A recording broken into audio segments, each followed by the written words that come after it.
Hello friends, welcome to my YouTube channel IYS platform. आज की इस वीडियो में हम बात करने वाले हैं ग्राम समाजम विकास के कुछ इम्पॉर्टेंट क्वेश्चंस की। तो अगर आपने हमारे चैनल को सब्सक्राइब नहीं किया है तो हमारे चैनल को सब्सक्राइब कीजिए ताकि आने वाले किसी भी वीडियो की नोटिफिकेशन आपको मिलती रहे। चलिए स्टार्ट करते हैं आज की क्लास।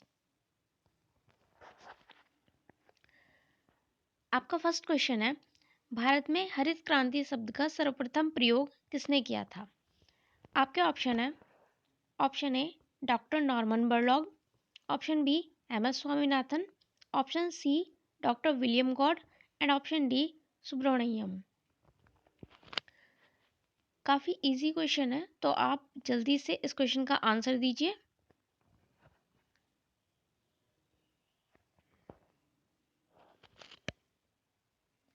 इस क्वेश्चन का राइट आंसर है option C doctor William Gaud. हरित क्रांति शब्द का जो सबसे पहले प्रयोग किया था भारत में वो डॉक्टर विलियम गॉड ने किया था। अब एक क्वेश्चन है कि हरित क्रांति का जनक किसे कहा जाता है? तो हरित क्रांति का जनक नॉर्मन बोरलॉग को कहा जाता है।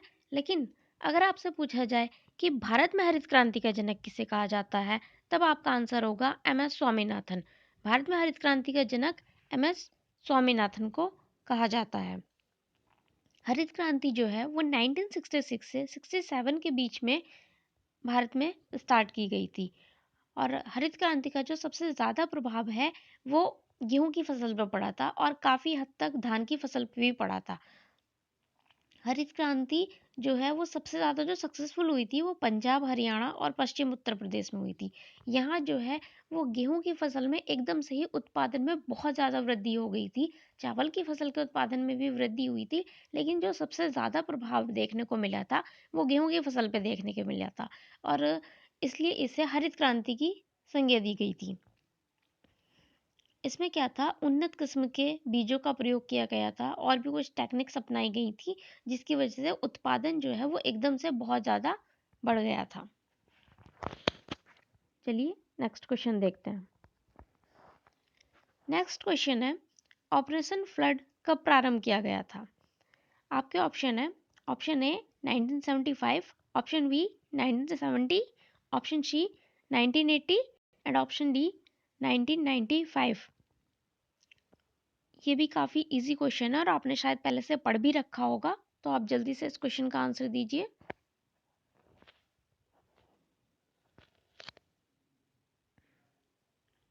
इस क्वेश्चन का राइट आंसर है ऑप्शन बी 1970।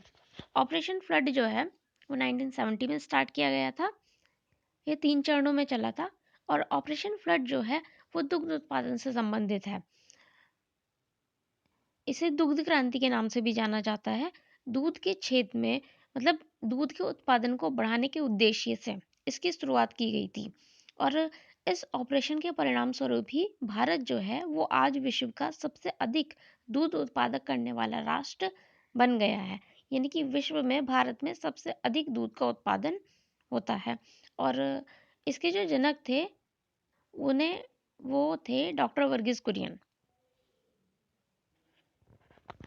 चलिए नेक्स्ट क्वेश्चन देखते हैं। नेक्स्ट क्वेश्चन है, भारत सरकार द्वारा गहन कृषि विकास कार्यक्रम कब शुरू किया गया था? आपके ऑप्शन है, option A 1950, option B 1954, option C 1960 and option D 1961। तो आप जल्दी से इस क्वेश्चन का आंसर दीजिए। इस क्वेश्चन का राइट आंसर है ऑप्शन डी 1961। गहन कृषि विकास कार्यक्रम 1961 में स्टार्ट किया गया था और ये भारत सरकार का एक बहुत बड़ा प्रयोग था जिसका मुख्य उद्देश्य जो था वो किसानों को बीज और उर्वरक के लिए ऋण प्रदान करना था। इस कार्यक्रम को फोर्ड फाउंडेशन की सहायता से शुरू किया गया था। स्टार्टिंग में इसे जो 7 राज्य हैं उनके केवल कुछ जिलों में लॉन्च किया गया था और बाद में इस कार्यक्रम का विस्तार किया गया था। इसके कारण गेहूं के साथ साथ चावल का उत्पादन भी बढ़ा था। 1961 में 17 लाख टन गेहूं हुआ था और जबकि 1964 में इस कार्यक्रम को चलाने के बाद लगभग 23.5 लाख टन गेहूं का उत्पादन हुआ था। तो ये कार्यक्रम जो है वो काफ़ी सक्सेसफुल रहा था और इससे गेहूं के उत्पादन में काफ़ी वृद्धि हुई थी। धान के उत्पादन में भी वृद्धि हुई थी, किंतु इसका प्रभाव भी गेहूं पर ज़्यादा पड़ा था।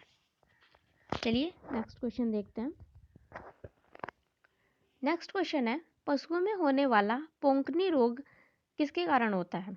आपके ऑप्शन है, ऑप्शन ए जीवाणु, ऑप्शन बी विषाणु, ऑप्शन सी दूषित आहार and option D protozoa. 4 option है, आप जल्दी से इस क्वेश्चन का आंसर दीजिए। जिस प्रकार इंसानों में जीवाणु, विषाणु और प्रोटोजोआ या फिर जो दूषित भोजन होता है उसे खा लेने से बहुत सारी बीमारियां हो जाती हैं, उसी प्रकार पशुओं में भी इनके वजह से काफ़ी सारी बीमारियां होती हैं, जिनमें से एक है ये पोकनी। तो आप इस क्वेश्चन का आंसर बताइए कि ये पोकनी वायरस जो होता है, पोकनी रोग जो होता है वो पशुओं में किस वजह से होता है? इस क्वेश्चन का राइट आंसर है ऑप्शन बी विषाणु, यानी कि वायरस। पशुओं में जो पोकनी रोग होता है वो वायरस की वजह से होता है और ये रोग ज़्यादातर गाय, भैंस, भेड़ और सूअर इन सब में होता है। अब जो है वो पशुओं की चिकित्सा के लिए काफ़ी सारे पॉलीक्लिनिक स्थापित कर दिए गए हैं और पशु चिकित्सा केंद्र बना दिए गए हैं। तो अब जो है वो इन रोगों पर काफ़ी हद तक रोकथाम कर ली गई है। चलिए नेक्स्ट क्वेश्चन देखते हैं। नेक्स्ट क्वेश्चन है, पशु जैविक औषधि संस्थान कहाँ स्थित है? आपके ऑप्शन है, option A Lucknow, option B Varanasi, option C Kanpur, option D Jhansi. तो आप जल्दी से इस क्वेश्चन का आंसर बताइए। इस क्वेश्चन का राइट आंसर है ऑप्शन ए लखनऊ। पशु जैविक औषधि संस्थान जो है वो बादशाह बाग लखनऊ में स्थित है। अगर आपको एग्जाम में ओनली बादशाह बाग भी लिखा दे जाए तो आप उसे ही चूज करेंगे, क्योंकि ये जो संस्थान है वो बादशाह बाग लखनऊ में स्थित है। पशु जो होते हैं उन्हें संक्रामक रोग से बचाने के लिए पशु जैविक औषधि संस्थान की स्थापना की गई थी। इसका जो मेन काम है वो पशुओं के लिए जो है वो टीके को यानी कि वैक्सीन को विकसित करना है। पशु में जो रोग होते हैं वो रोग ना हो उसके लिए जो नई नई वैक्सीन बनाई जाती हैं या दवाइयाँ इन्वेंट की जाती हैं उसका उनको इन्वेंट करना जो है वो इसकी जिम्मेदारी है। केवल 2 रुपए के टीके से जो है 2 रुपए का टीका लगाया जाता है, जिससे पशु की रक्षा हो जाती है और उनका जीवन सुरक्षित हो जाता है और वो किसी भी संक्रामक बीमारी के दुष्प्रभाव में आने से बच जाते हैं। तो पशु में जो रोग होते हैं उनकी रोकथाम के लिए और उनके लिए जो टीके हैं उनके उत्पादन का कार्य इस संस्थान द्वारा किया जाता है। इसके अलावा वर्तमान समय में पशुओं को जो है चिकित्सा सेवा उपलब्ध कराने हेतु जो है 3 पॉलीक्लिनिकों की भी स्थापना की गई है, जो कि मैं आपको शायद पहले बता चुकी हूँ। गोरखपुर, मुजफ्फरनगर और लखनऊ में स्थित हैं ये तीनों पॉलीक्लिनिक संस्थान। चलिए नेक्स्ट क्वेश्चन देखते हैं। नेक्स्ट क्वेश्चन है, भारत में सर्वप्रथम कृत्रिम गर्भधान कहाँ प्रारंभ किया गया था? आपके ऑप्शन है, option A Lucknow, option B Muzaffarnagar, option C Bareilly and option D Etawah. आप जल्दी से इस क्वेश्चन का आंसर दीजिए। इस क्वेश्चन का राइट आंसर है ऑप्शन सी बरेली। भारत में सर्वप्रथम जो कृत्रिम गर्भधान है वो बरेली में प्रारंभ किया गया था और बरेली में भी इज्जत नगर बरेली में प्रारंभ किया गया था। तो अगर आपको ऑप्शन में इज्जत नगर भी लिखा हुआ मिल जाता है ओनली, तो आप उसी को चूज करेंगे। और ये जो कृत्रिम गर्भधान है वो सबसे पहले 1942 में कराया गया था। चलिए नेक्स्ट क्वेश्चन देखते हैं। नेक्स्ट क्वेश्चन है, करनाल बंट किस फसल का प्रमुख रोग है? आपके ऑप्शन है, ऑप्शन ए धान, ऑप्शन बी जौ, ऑप्शन सी गेहूं एंड ऑप्शन डी सरसों। ये काफ़ी इंपॉर्टेंट क्वेश्चन है, आप जल्दी से इस क्वेश्चन का आंसर दीजिए। इस क्वेश्चन का राइट आंसर है ऑप्शन सी, गेहूं। करनाल बंट जो है वो गेहूं की फसल का एक प्रमुख रोग है। इस रोग में क्या होता है, जो गेहूं की बालियां होती हैं उनमें काले रंग का जो पाउडर है वो पड़ जाता है। काला काला बहुत बारीक बारीक सा पाउडर होता है और कुछ टाइम बाद जो है वो बालियां जो हैं वो पूरी तरह से फट जाती है और जो दाना है अंदर का वो पूरा खराब हो जाता है, वो भी फट जाता है। तो ये जो रोग है करनाल बंट, ये गेहूं की फसल को पूरी तरह से बर्बाद कर देता है। हालांकि उत्तर प्रदेश जो है वो गेहूं के उत्पादन में पहले नंबर पे है, यहाँ पर सबसे ज़्यादा गेहूं का उत्पादन किया जाता है। नेक्स्ट क्वेश्चन देखते हैं। नेक्स्ट क्वेश्चन है, निम्नलिखित फसलों में से कौन सी खरीफ की फसल नहीं है? आपके ऑप्शन है, ऑप्शन ए गन्ना, ऑप्शन बी ज्वार, ऑप्शन सी मटर एंड ऑप्शन डी कपास। ये काफ़ी इजी क्वेश्चन है, आपने पहले से पढ़ रखा होगा बट इम्पॉर्टेंट है, तो आप जल्दी से इस क्वेश्चन का आंसर दीजिए। अगर हम इनके ऑप्शन पे बात करें तो गन्ना जो है वो खरीफ की फसल है। ऑप्शन बी इसमें दे रखा है ज्वार, तो ज्वार जो है वो ज्वार भी खरीफ की फसल है, तो ये दोनों हमारे क्वेश्चन का आंसर नहीं हो सकते।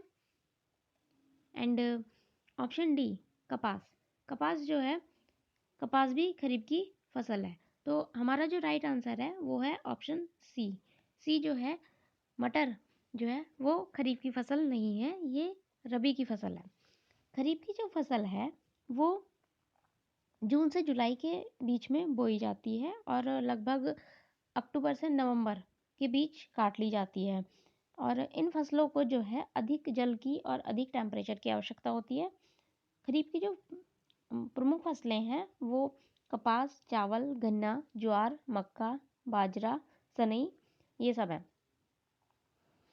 तो आपको ये सारी फसलें याद होनी चाहिए, या फिर अगर आप नेचुरली तरीके से जो खेती वगैरह करते हैं जानते हैं तो उन्हें पता होगा कि कौन सी फसल किस मौसम में बोई जाती है, तो वैसे भी याद कर सकते हैं, अदरवाइज आपको ये याद करनी पड़ेंगी। तो इस क्वेश्चन का राइट आंसर था ऑप्शन सी मटर। चलिए नेक्स्ट क्वेश्चन देखते हैं।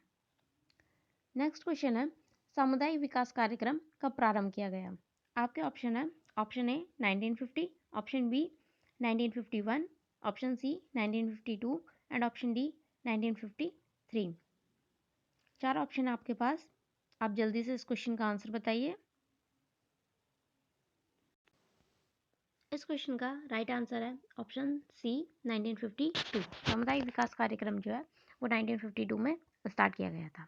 जब हमारा देश आज़ाद हुआ तो कुछ टाइम बाद ये महसूस किया गया कि देश के विकास के लिए जो है वो एक कार्यक्रम की को स्टार्ट करने की ज़रूरत है, तो इसलिए भारत सरकार ने ये सामुदायिक विकास कार्यक्रम जो है वो लॉन्च किया था 1952 में। ये कार्यक्रम जो था वो एक प्रशासनिक ढांचा प्रदान करने के लिए तैयार किया गया था, जिसके माध्यम से सरकार जो है वो जिला, तहसील और ग्राम स्तर तक, यानी कि बिल्कुल निचले लेवल तक ग्राम स्तर के लोगों से भी अपनी पहुंच बना सके।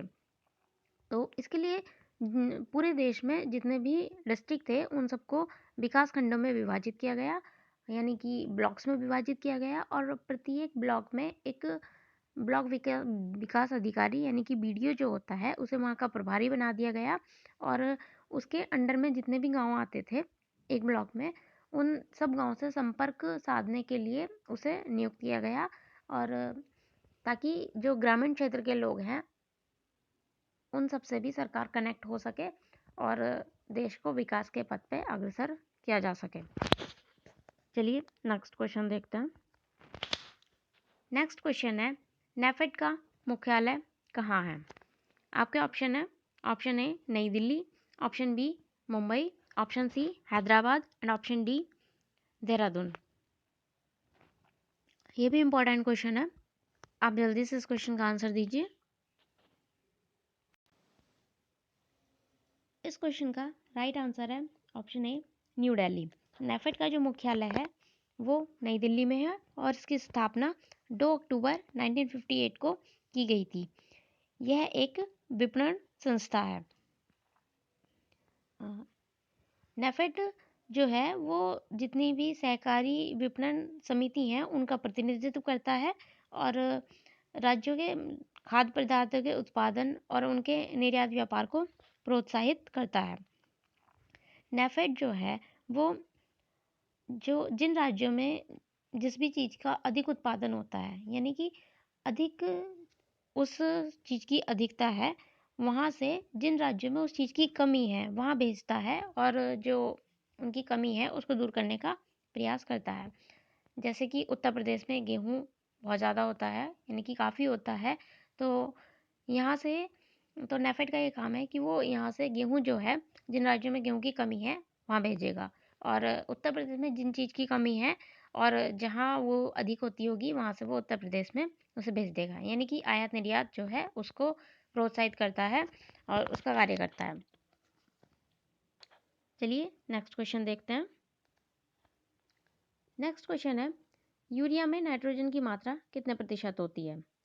आपके ऑप्शन है, option A 50, option B 46%, option C 60% and option D 55%। आप जल्दी से इस क्वेश्चन का आंसर दीजिए। इस क्वेश्चन का राइट आंसर है ऑप्शन बी 46%। यानी यूरिया में नाइट्रोजन की जो मात्रा होती है वो 46% होती है। यूरिया का फॉर्मूला क्या होता है? NH2CO NH2। और ये जो उर्वरक है इसका उपयोग बीज को मिट्टी में लगाने के दौरान किया जाता है, लेकिन ये जो उर्वरक है यानी कि यूरिया, इसे बीज के संपर्क में कभी भी नहीं लाना चाहिए, अदरवाइज जो वो बीज होता है वो नष्ट हो जाता है, क्योंकि यूरिया जो होता है वो काफ़ी तेज होता है, इसलिए इसे बीज को उसके संपर्क में नहीं लाना चाहिए। और मिट्टी जो होती है उसमें नाइट्रोजन की कमी को दूर करने के लिए यूरिया का उपयोग किया जाता है। चलिए नेक्स्ट क्वेश्चन देखते हैं। नेक्स्ट क्वेश्चन है, कुल आंवला उत्पादन में उत्तर प्रदेश का कौन सा स्थान है? आपके ऑप्शन है, ऑप्शन ए प्रथम, ऑप्शन बी द्वितीय, ऑप्शन सी तृतीय एंड ऑप्शन डी चतुर्थ। आप जल्दी से इस क्वेश्चन का आंसर दीजिए। इस क्वेश्चन का राइट आंसर है ऑप्शन ए प्रथम। कुल आंवला उत्पादन में उत्तर प्रदेश का जो स्थान है वो प्रथम है। यहाँ पर मतलब यहाँ पे भारत के जितने भी स्टेट हैं उनसे सबसे ज़्यादा आंवला उत्पादन किया जाता है। उत्तर प्रदेश में आंवले के लिए जो प्रतापगढ़ है वो बहुत ज़्यादा फेमस है। यहाँ पे बहुत अधिक मात्रा में आंवले का उत्पादन किया जाता है। आपसे ये क्वेश्चन भी पूछ सकते हैं कि उत्तर प्रदेश के किस ज़िले में सबसे ज़्यादा आंवले का उत्पादन किया जाता है, तो आपका आंसर होगा प्रतापगढ़, क्योंकि यहाँ पे बहुत ज़्यादा आंवले का उत्पादन किया जाता है। और जो डिस्ट्रिक्ट हैं उनमें भी आंवले की खेती होती है, ऐसा नहीं है कि सिर्फ प्रतापगढ़ में ही आंवले की खेती होती है, लेकिन उन सब में इतनी अधिक मात्रा में नहीं होती। प्रतापगढ़ में बहुत ज़्यादा मात्रा में ये फेमस है आंवले के उत्पादन के लिए। चलिए नेक्स्ट क्वेश्चन देखते हैं। नेक्स्ट क्वेश्चन है, भारत में कितने प्रतिशत कृषि वर्षा पर निर्भर है? आपके ऑप्शन है, option A 25%, option B 35%, option C 45% and option D 55%। आप जल्दी से इस क्वेश्चन का आंसर दीजिए। इस क्वेश्चन का राइट आंसर है ऑप्शन बी 35%। हमारे देश में, पूरे देश में जो 35% कृषि है वो वर्षा पर निर्भर करती है। आप जानते होंगे कि भारतीय कृषि जो है उसे मानसून का जुआ कहा जाता है। क्यों कहा जाता है मानसून का जुआ? इसीलिए किया जाता है क्योंकि यहाँ की जो ज़्यादातर कृषि है वो अभी भी वर्षा के ऊपर डिपेंड करती है। अगर वर्षा होएगी तो फसल होगी, अदरवाइज फसल सूख जाती है पानी के अभाव में। हालांकि गवर्नमेंट ने किसानों को जो है वो टाइम टू टाइम सही टाइम पे जो है पानी प्रोवाइड किया जा सके, इसके लिए बहुत सारी सिंचाई परियोजनाएं चलाई हैं और काफ़ी सारी नहर निकाली हैं और अब जो है वो ग्रामीण क्षेत्रों में भी सभी जगह सिंचाई की सुविधा उपलब्ध हो गई है, या फिर जो है नलकूप वगैरह हैं वो सभी जगह अवेलेबल हो गए हैं। लेकिन अभी भी काफ़ी सारी ज़मीन ऐसी है जहाँ कृषि जो है वो पूरी तरह से वर्षा पर निर्भर है। तो इस क्वेश्चन का राइट आंसर था ऑप्शन बी 45। चलिए नेक्स्ट क्वेश्चन देखते हैं। नेक्स्ट क्वेश्चन है, उत्तर प्रदेश में कृषि उत्पादन मंडी अधिनियम कब लाया गया? आपके ऑप्शन है, option A 1963, option B 1964, option C 1965 and option D 1966। चार ऑप्शन है, आप जल्दी से इस क्वेश्चन कर दीजिए। इस क्वेश्चन का राइट आंसर है ऑप्शन बी 1964। कृषि उत्पादन मंडी अधिनियम जो है वो 1964 में पारित किया गया था। मंडियों में जो कुरीतियाँ फैल गई थी और गैर कानूनी कटौती होती थी और कुछ बिचौलिया जो हैं वो बीच में आके काफ़ी मतलब व्यापार को हानि पहुंचाते थे, तो उन सब समस्याओं को समाप्त करने के उद्देश्य से जो कृषि विपणन संस्थान है उसने कृषि उत्पादन मंडी अधिनियम को पारित किया और इस अधिनियम के अधीन जो है लगभग 249 मुख्य मंडी और 356 जो उप मंडियां हैं वो शामिल की गई थी और प्रत्येक मंडी के लिए एक मंडी समिति की स्थापना की गई थी। और इस अधिनियम के आने से जो मंडी है, मतलब मंडी समितियां हैं, उन सब में जो बुराइयां फैली हुई थी उन्हें दूर करने में काफ़ी हद तक सहायता मिली। बिचौलिया का प्रभाव जो है वो भी काफ़ी कम हो गया था। चलिए नेक्स्ट क्वेश्चन देखते हैं। नेक्स्ट क्वेश्चन है, भूमि की उर्वरता बढ़ाने के लिए कौन सी फसल उगाई जाती है? आपके ऑप्शन है, ऑप्शन ए गेहूं, ऑप्शन बी चावल, ऑप्शन सी उड़द एंड ऑप्शन डी गन्ना। आप जल्दी से इस क्वेश्चन का आंसर दीजिए। इस क्वेश्चन का राइट आंसर है ऑप्शन सी उड़द। उर्वरता बढ़ाने के लिए जो है वो उड़द की फसल उगाई जाती है। गेहूं और चावल जो हैं वो खाद्यान्न फसलें हैं। इनका जो उत्पादन है वो खाद्यान्न को बढ़ाने के लिए किया जाता है। और गन्ना जो है वो उत्तर प्रदेश की एक व्यापारिक फसल है, जो व्यापार है उसके उद्देश्य से इसका उत्पादन किया जाता है। लेकिन गेहूं जो है वो जो है गेहूं जो है वो एक राइजोबियम जो होता है ना, राइजोबियम लैंग्यूम फसलें वो है। और इसका जो उत्पादन किया जाता है वो भूमि की उर्वरता को बढ़ाने के लिए भी किया जाता है। फली वाली जितनी भी फसलें होती हैं जैसे कि उड़द हो गया और सेम होगी, मटर हो गया, सेम हो गया, ये सब फसलें जो होती हैं ये लैंग्यूम फसलें कहलाती हैं। और इन फसलों की जो जड़ें होती हैं उसमें राइजोबियम नाम का एक बैक्टीरिया पाया जाता है जो वायुमंडल की नाइट्रोजन जो होती है उसका स्थिरीकरण करके भूमि की उर्वरता जो होती है उसे बढ़ाता है।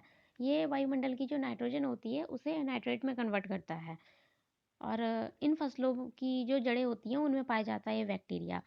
इसलिए उड़द जो है इस क्वेश्चन का राइट आंसर है। भूमि की उर्वरता बढ़ाने के लिए इसको लगाया जाता है।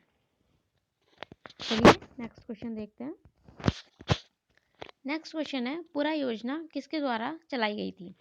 आपके ऑप्शन है, option A Atal Bihari Vajpayee, option B Jayaprakash Narayan, option C doctor APJ Abdul Kalam और option D doctor Manmohan Singh. ये काफ़ी इंपॉर्टेंट क्वेश्चन था। मैंने अपनी पिछली वीडियो में आपको इसका आंसर बताया था। तो अगर आपने हमारी पिछली वीडियो नहीं देखी है तो उस वीडियो को देखिए और इस क्वेश्चन का आंसर आप हमें कमेंट में मैसेज करके बताइएगा। काफ़ी इंपॉर्टेंट क्वेश्चन है ये। तो आप हमें इस क्वेश्चन का आंसर कमेंट में मैसेज करके बताइए। Thanks for watching video. अगर आपको हमारी वीडियो पसंद आई हो तो प्लीज़ हमारे चैनल को लाइक और सब्सक्राइब कीजिए ताकि आने वाले किसी भी वीडियो की नोटिफिकेशन आपको मिलती रहे। और अगर ग्राम समाज विकास से रिलेटेड आपको कोई भी क्वेरी हो तो आप हमें कमेंट में मैसेज कर सकते हैं। और आप अच्छे से तैयारी कीजिए ताकि आप अपना सिलेक्शन पक्का कर सकें। Thank you.